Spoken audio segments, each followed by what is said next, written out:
There we are. This gets hidden. And hello. Thank you for joining us here on Amazon Live on Lucia's Vegan Lifestyle.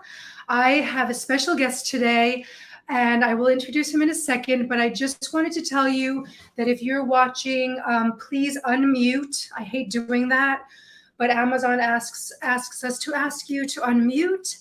If you're hearing able, and even if you're not hearing able, somehow Amazon counts this towards my effectiveness or our effectiveness here. So please unmute. That way we know that you're, I don't know, listening in. Now, I wanted to tell you that if you're watching from another platform, please come to Amazon so that you can see, so that you can join the conversation, and you can talk to my special guest and about his book. And we've got 2 of his books we're going to talk about. So please come to amazon.com/live/Lucia Vegan Lifestyle. Wherever you're tuning in from, the link is in the description. So if you can't directly click, please come here, amazon.com/live/Lucia, Lucia, Vegan Lifestyle, all attached. All right, so let me introduce my wonderful, I'm so excited. We started the reading series, Vegan Authors, oh God, I think last year we had a special vegan author who also wrote a children's book, and we had fun because we were talking about our favorite children's vegan recipes, and we actually made them on the show, so that was fun. But I'm really happy to continue now with Stewart Mitchell. Stewart, thank you so much for joining us. Thank you for having me. This is great. I appreciate it. Good, me too. I appreciate you being here. So let me tell you about Stewart. Stewart Mitchell is a Brooklyn-born animal rights and human rights activist. He is a poet, beautiful poet. You've got to go to his Instagram, which is Vigilante Vegan. Vigilante_vegan. Yeah. You've got to go to his Instagram and hear his beautiful, beautiful poetry. He is a public speaker and he is an author. He has written 2 books, which we'll talk about: Liberation Summer, which is in your carousel right now, it's highlighted, and Kayla the Vegan, which I'm highlighting right now. So you can even add them both to your cart and buy them even before we start this interview. I'll go back, I'll hit Liberation Summer. Oh, Lisa C, you're back. Thank you so much. How have you moved to Nevada already? Lisa came on my Amazon Live a week and a half ago, and she's moving from New York to Vegas. She's a vegan, so it's great to see you. Thank you, Lisa.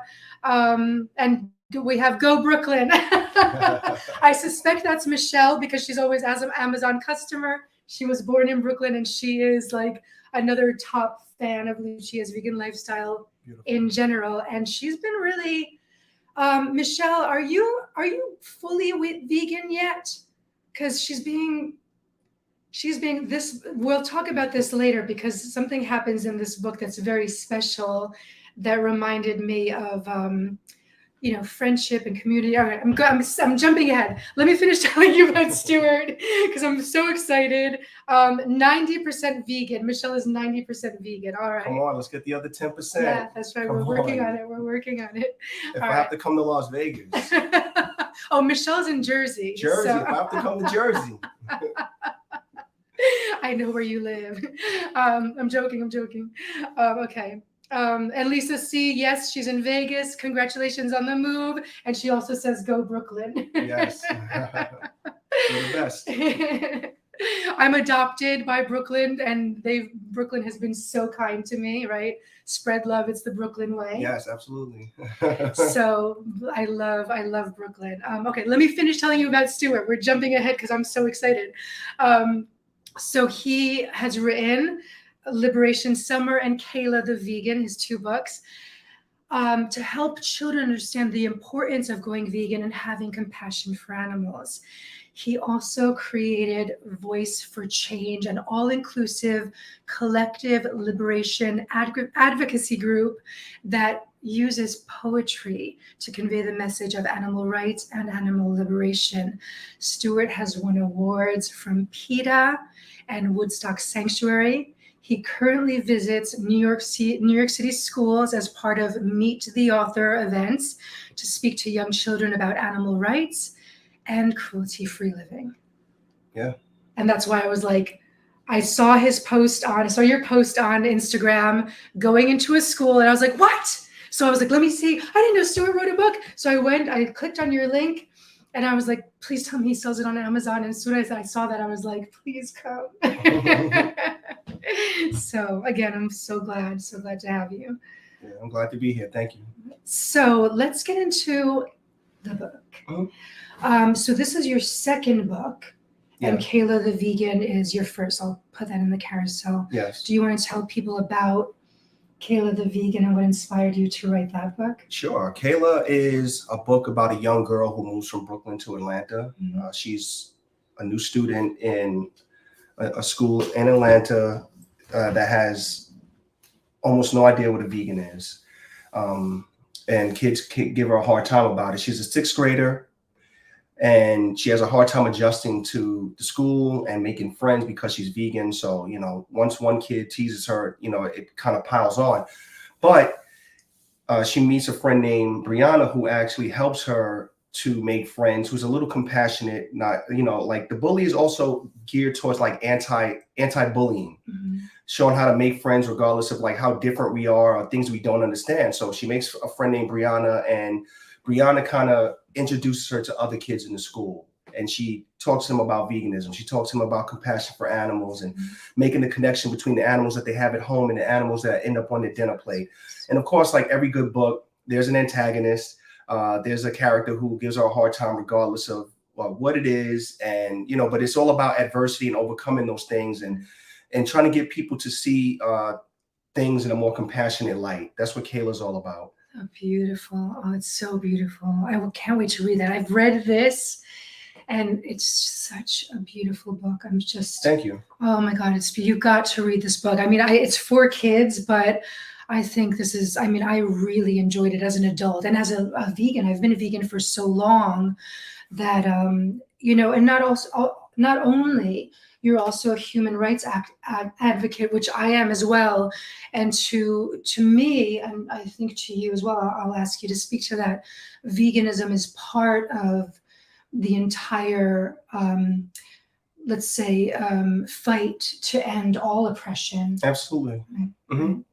Absolutely. It's a bigger part because there's things people don't understand, like environmental racism, food injustice, things that encompasses veganism, things that animals suffer through and also humans are exploited for. So I talk a little bit about those issues in the book to try to give people a little bit of an understanding of where our food comes from and how it becomes a detriment to our community. Because a lot of times, and we'll get into that with the book, we come from, well, in my experience, we come from food deserts. Like there's foods that lack nutrients and are just not that nutrient dense. And just the terrible foods, things that are hurting our health, that's giving us heart disease, diabetes, and we consume these foods because we don't know any better, and they become our downfall. And in the book, we kind of explore like, why isn't there fresh organic fruit markets in our communities? Why don't we have access to better resources?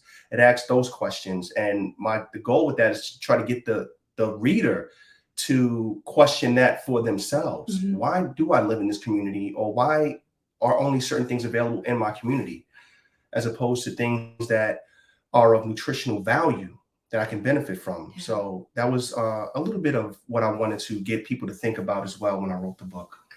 Yeah, you did such a great job of it. So the book takes place in Brownsville, right? Speaking of food deserts, I mean, we're very close to Brownsville right now, and all of Brooklyn and all of New York City is becoming rapidly very gentrified. So even Brownsville as well. But will you tell a little bit about the history of Brownsville? Sure. I mean, like as far back as the early 60s. Brownsville has always been a predominantly Black community. And Brownsville also has always had a high crime rate, poverty, unemployment, things like that. When you think about communities that are just forgotten, Brownsville in Brooklyn comes to mind. Mm-hmm. There's a lot of great things that come out of Brownsville as well. I don't want to make it sound like Brownsville is this horrible place. Right, it's still a great place. A lot of world champion fighters come out of Brownsville. A lot of great hip hop artists come out of Brownsville. But it's one of those communities that really hasn't been touched by gentrification yet. Like it kind of, sort of, but not to the effect of like Bed-Stuy where we are right now, or these other neighborhoods, these other districts. But Brownsville is probably one of the most underserved districts in New York. So the character in the book, he's from that neighborhood, just to give you representation of what goes on in neighborhoods like this. Right. So I chose Brownsville. I'm not from Brownsville. I'm from Crown Heights, which is a district over. I'm from Crown Heights, but the story takes place in Brownsville, Brooklyn. Yeah. And you mentioned poverty, and you mentioned crime and then poverty. But I think it's poverty, not to put it on you, but poverty and then crime, because, you know, the reason why crime mainly exists, especially in neighborhoods like this, is because of the poverty. Sure.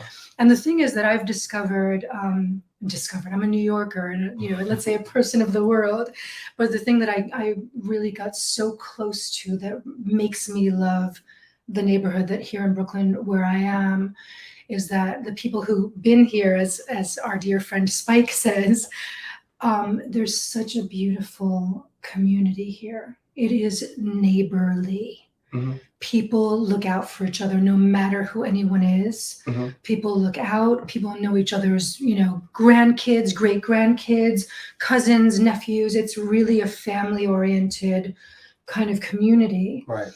Which the gentrifiers are not really recognizing, sadly, but that is one thing that I love so much. So even so in communities like Brownsville that have been given such a terrible rap, the people are people. They're human beings, right? It's not like when people talk about, let's say, quote unquote, bad neighborhoods. They're bad not because of the people that are in them, but because of what's been done to the people in them. Right, and what you said is absolutely true. Because I have family from Brownsville, and it is what you say it is. It's very tight knit. People look out for each other. They know each other's children, things like that. Very community oriented. But circumstances lead to certain things, and that's why we have what we have going on there now. Yeah. Doesn't mean that people, like you said, doesn't mean that the people are necessarily bad. It just means that there's lack of opportunities, and sometimes people resort to things they shouldn't do. But that's the nature of poverty and not having many resources. Right. But it's also close to me because my parents are immigrants. So I don't know if you saw the last episode of my TV show, but I interviewed my parents. They're from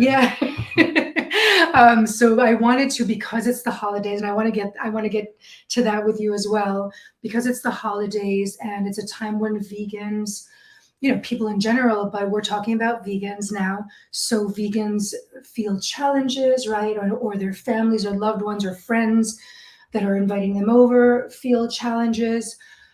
So I had my parents on the show, and this is very close to me because they emigrated because of the poverty in their region. So, and there's crime there as well because of what has been done to those regions, full of culture, right? Just like beautiful human beings, a very highly cultural place.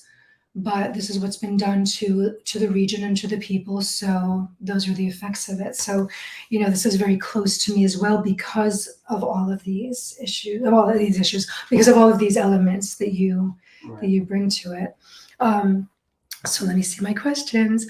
The book. Okay, so the main character is Jayden, who's 17, and you tell about it because it's based on your experience.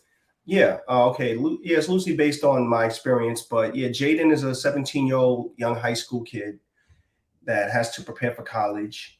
He's a product of a single parent home with him and his sister, And he has to learn how to fend for himself. He has to learn how to make money for himself and support himself through college. So he gets a job working at New Orleans Roasters, which is our equivalent to KFC or Popeyes. Okay.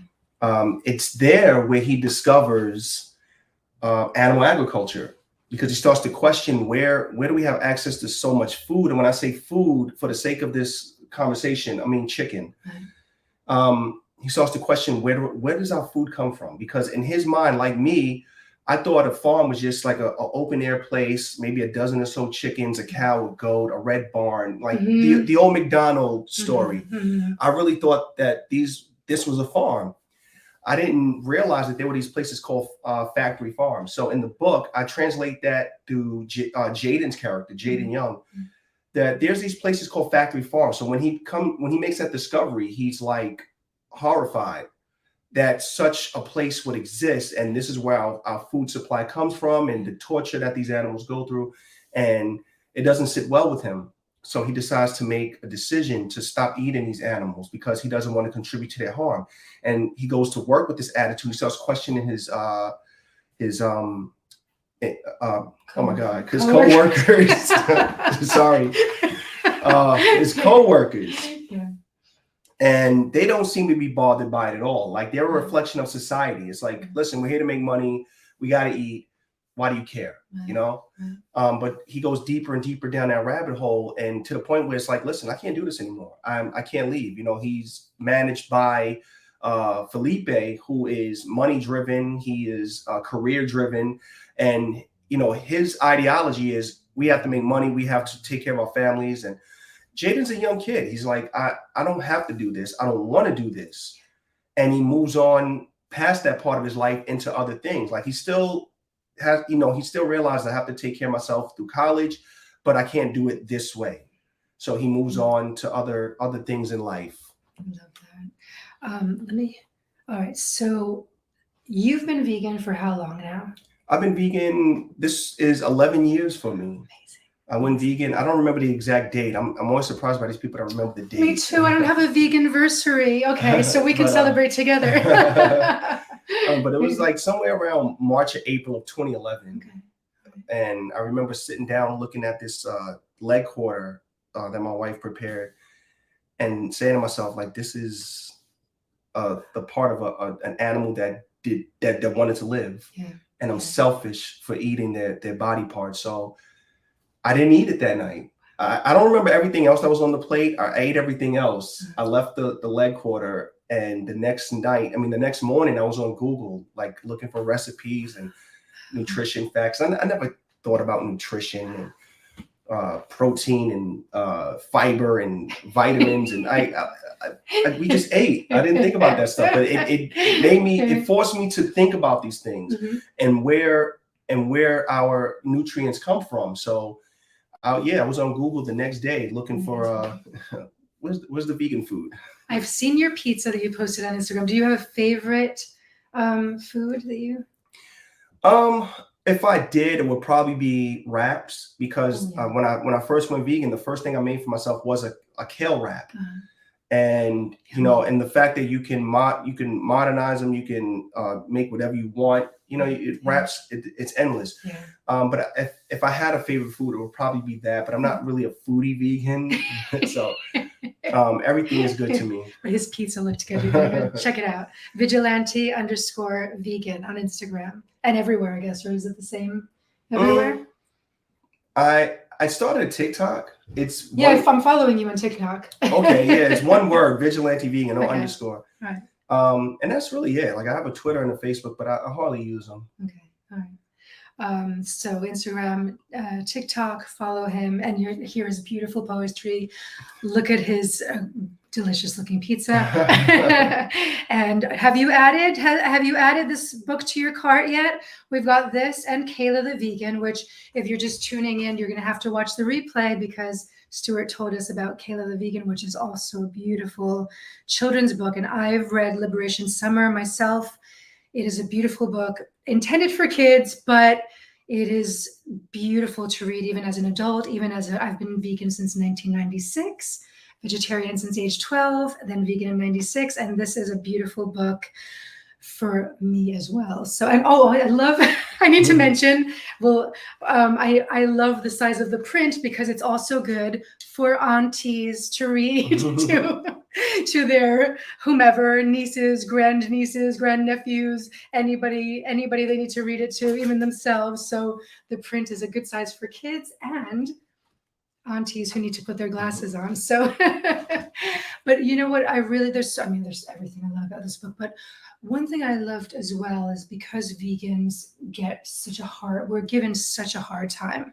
Well, not me. I don't know if people mess with you. They don't really mess with me. But vegans get such a bad rap. They get such a hard time that you present everything in such a positive way here. Right, there are the conflicts and the people you mentioned, like Felipe and the other co-workers, but you show how Jayden is able to influence people, which happens, right? This is how veganism has become much more diffuse in the past, at least decade, right, and more Right. now. So I love that positive aspect of it. What made you decide to write it that way and not as let's say a conflicted, not tragedy, but a drama, like a drama? I wanted to instill hope in people, and I mean, the book is an extension of myself. It's how I communicate. I'm not a loud person. I'm not aggressive. So the way I communicate through the book is the way I communicate with people. I feel like if you can break things down in the simplest form and just talk to people in a cool tone, you can get your point across. Like a lot of times activists get a bad reputation, like you said, for being loud and angry. I love them too. I mean, I love them too, though, right? Every aspect is needed, but I believe in strategy. So there's a time and place for that. But I think that when you're trying to convey a message to children, you want to be as compassionate as possible. So when I wrote the book, I wrote this with obviously children in mind, and I want to talk to them in a kind and compassionate way so that they would understand the message that I was trying to get across. Have you chosen an excerpt that you want to read from the book? I don't remember. It's been a while since I read the book. I have some that I like, that I've marked that I like, if you don't.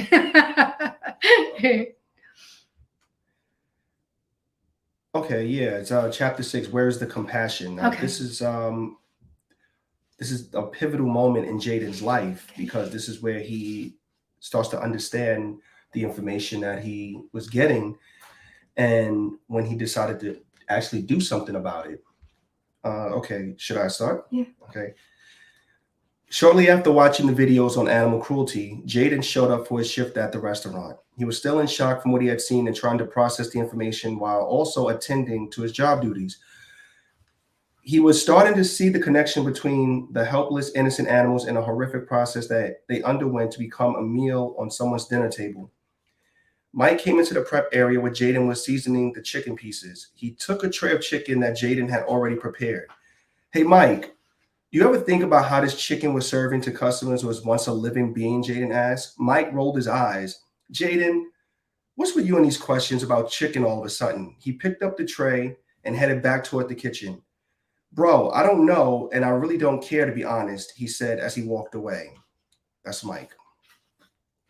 Later that evening, Felipe walked into the preparation room doing his usual temperature check.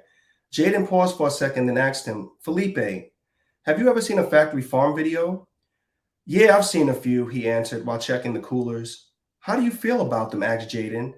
I mean, isn't it crazy that farmers kill these animals that did nothing to us just for money? Felipe looked at Jayden. Yeah, I agree. It's terrible. But that's the cycle of life, kid. This is how we survive. We eat other animals. We dominate the food chain. He seemed so proud that humans are so powerful. It seems so unnecessary to me, Jayden mumbled.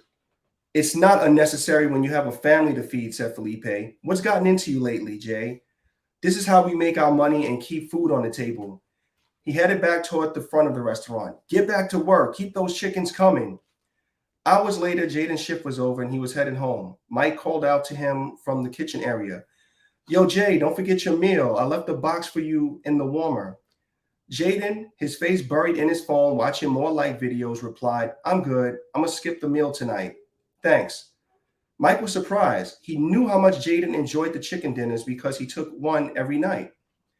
Jayden continued watching the videos on his phone as he walked into the subway. He was educating himself on animal agriculture and the ways it affects not just the victims, the animals, but also the people who eat animal products. He also learned that restaurants like New Orleans Roasters and other fast food chains have a negative impact on consumers' health.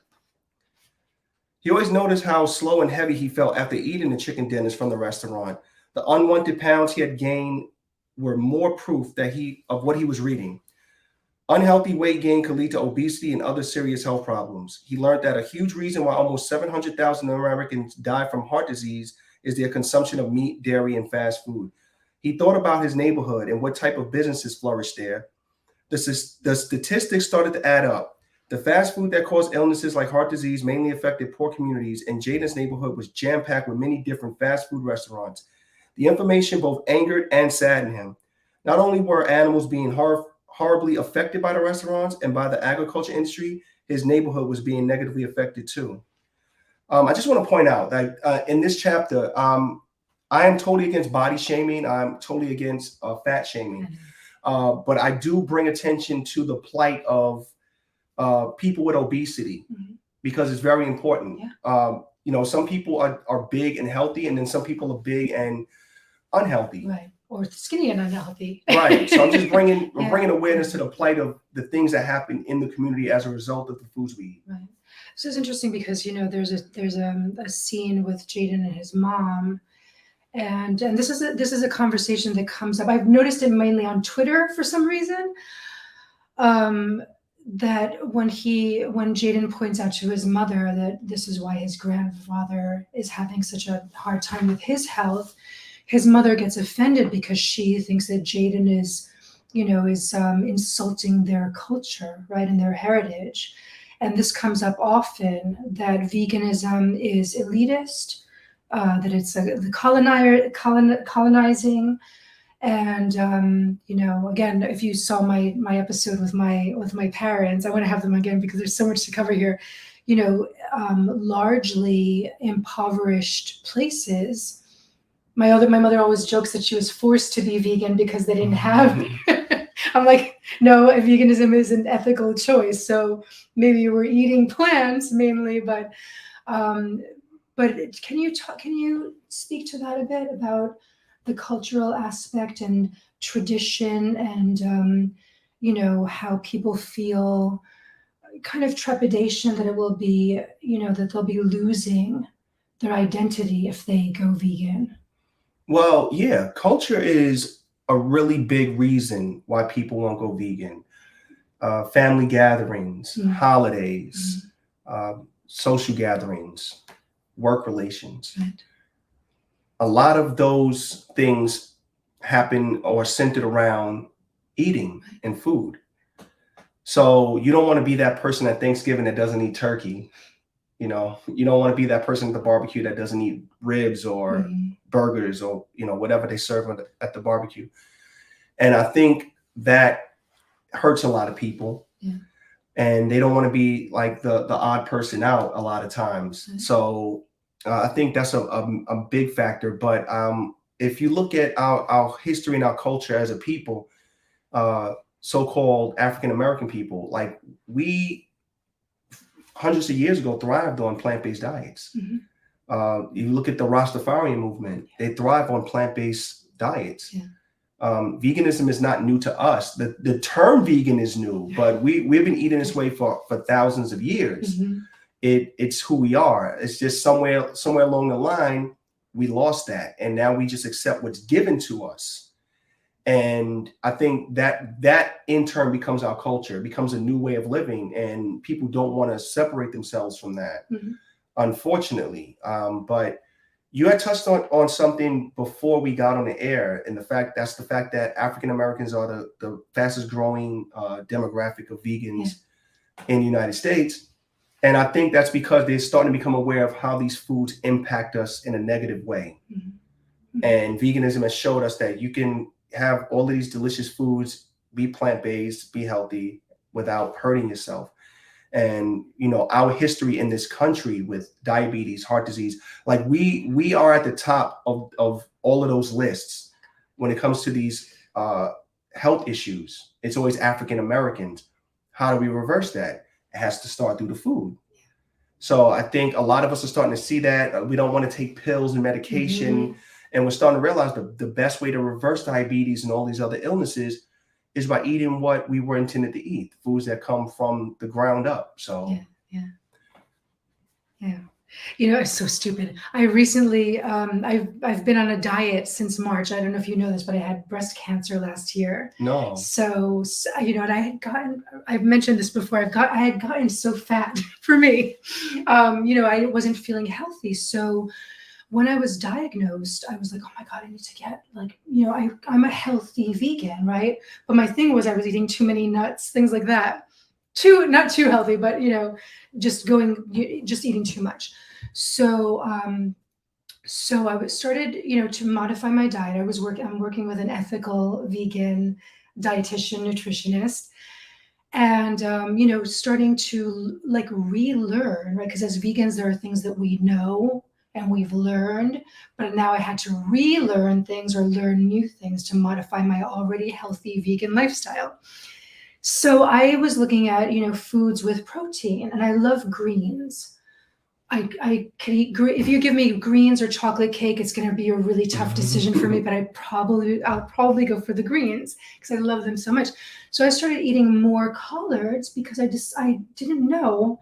I knew iron, whatever, but I didn't know that collards have a lot of protein. Did you know this? No, I didn't. And I told a colleague of mine at the TV studio who's Black, and I was like, "Did you know that collards have so much protein?" She goes, "Of course I do. I'm Black." All right. So ashamed, but now you made me feel better. So collards not only are delicious and part of the African American cuisine, but they have a lot of protein. So that is a part, right? That's a part that you can kind of embrace and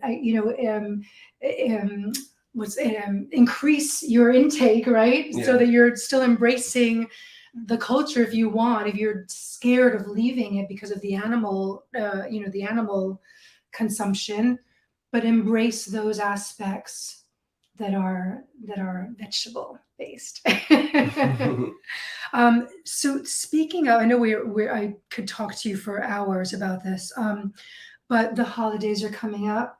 And that's another reason I wanted to have you as a guest, is because these books will make great gifts for the holidays, birthdays, any occasion. So that was one excuse to invite you on. But the holidays are coming up, and you are a father, and you have a very interesting approach to the holidays and traditions. Can you talk to us about that? Yeah. Okay. Well, I'm a single dad. I have an 18-year-old daughter and a 12-year-old son, Taj and Nazir. They're vegan, and I don't really teach my kids to celebrate traditional holidays in the sense that and by what we're taught or what people say they are. But my daughter loves to cook, and she prepared Thanksgiving or Friendsgiving, whatever we're calling it nowadays. She prepared a meal for Thanksgiving, but instead of using turkey and all of the meat and dairy products that goes into these meals, she made a holiday roast. And everything was vegan, everything was delicious, and it was just us. It was us three. We don't really have a big family, but we have each other, and we tighten that bond through the foods that we eat and that togetherness. And my kids are really not exposed to a lot of what other kids are exposed to as far as the holidays are concerned. So they don't have to deal with the grief of being that child at Christmas dinner or Thanksgiving dinner and people giving them a hard time. Their family knows they're vegan. They don't try to force them any other kind of way. I know I had this discussion on the panel, and I felt bad because like I don't have these adversity stories that everybody else has. I love that. You know, like Yeah. I never had to deal with somebody giving me a hard time about being vegan or giving my kids a hard time about being vegan. So I've been very lucky in that regard. But It's good. Yeah. but yeah, it's been wonderful. They embrace it. My daughter's very creative with the way she prepares food. So yeah, it's been great for us. Great, I love that. So he's referring, the panel that he's referring to is one that I covered for Lucia's Vegan Lifestyle, the TV show. And he was at this vegetarian festival, which is a vegan festival, but they've kept the name vegetarian. And he spoke on a panel about parenting as a vegan families.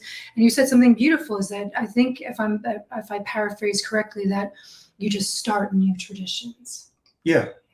Yeah, I remember that. Basically, like what we're doing with Thanksgiving, like we don't celebrate this false narrative that Europeans came here and sat and had dinner with the natives, and you know it was a lovely time. Like we celebrate this idea of togetherness. We celebrate our indigenous brothers and sisters. Now we call it Indigenous Peoples Day. And it's all about starting new traditions. It's all about unlearning these ideas that were taught to us, or these lies that were taught to us, and just starting new. So I try to encourage people to kind of alter what you're used to. If you're used to eating turkey, try a field roast. Yeah. Bring a field roast to the family gathering. We did a giveaway last year. In my community, we gave out all of these field roasts. These are holiday roasts, vegan roasts, and encourage people to just try something new this year. Like, you know. Wait, let me add them to that. Let me see if they're on here on Amazon, so I can add them so people can buy them right now. How can we do that? Let's see. What's that? The holiday roast? The field roast. Yes. Oh, okay. I wouldn't be surprised if it is. I think that would be great if it is. That way people can add it to their carts and buy it. Field roast. There's a lot of field roast stuff here. Plant-based. Or maybe try tofurkey. Oh yeah, that's a good one too. Tofurkey holiday roast. Plant-based roast, is this one? Oh, that's Gardein. That's Gardein. That's okay, one of them. We'll add them all. Tofurkey, this one. Yep. Okay, I'm adding them to the cart. So if you want to purchase them now, you'll have them because they last, or you can keep them in the freezer, right? Sure.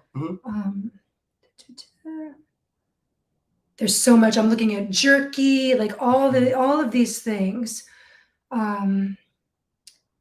Okay, so those. Let me see.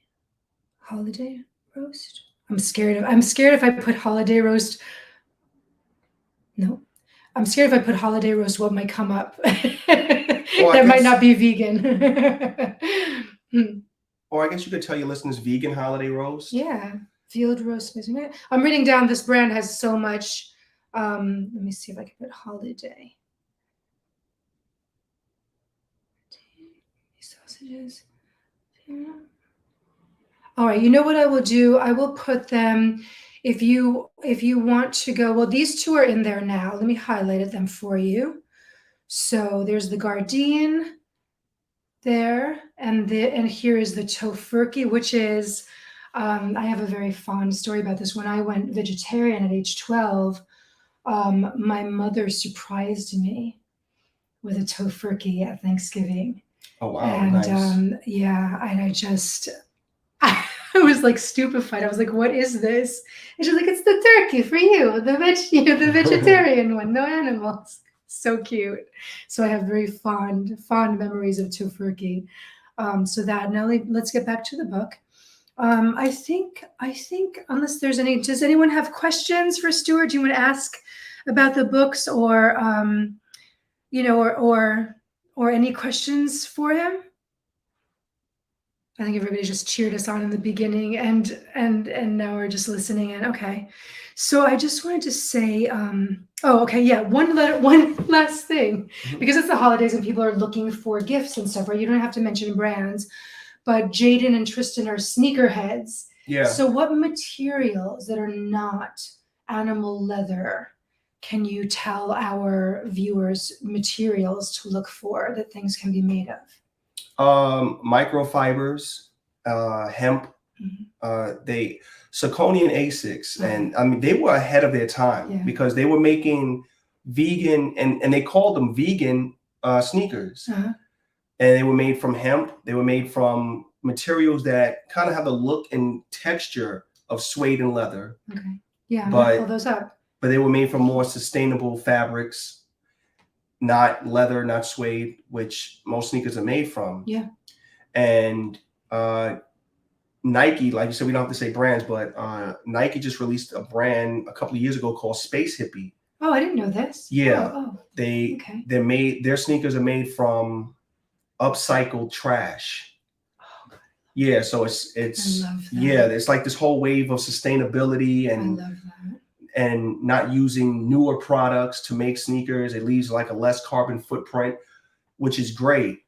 But there are all of these brands out there now are kind of jumping on the vegan bandwagon. Like there's Adidas put out a vegan sneaker a couple of years ago that was made from recycled plastic. I love that. Yeah. I always look for what I call the perfect. I just pulled up, you've seen it before if you've tuned into Lucia's Vegan Lifestyle here live on Amazon. I talk about my Sauconys because I love them so much. They're running shoes. Yeah. And I feature them. Yeah. And my neighbor was like, great. I was waiting for the bus one day and he was like, great shoes. And I'm like, they're Sauconys.